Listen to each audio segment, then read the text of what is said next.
কর্তৃক আয়োজিত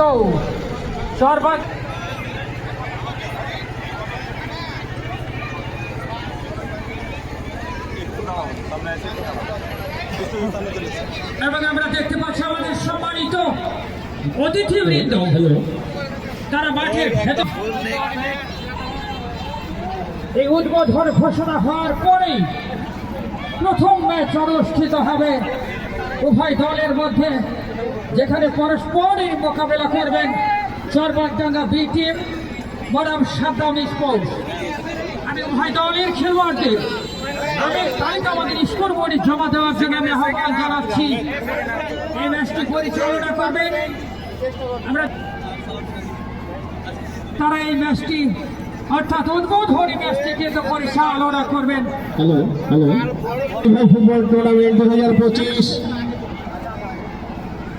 Charbagdanga sporting club আয়োজিত 3 দিনব্যাপী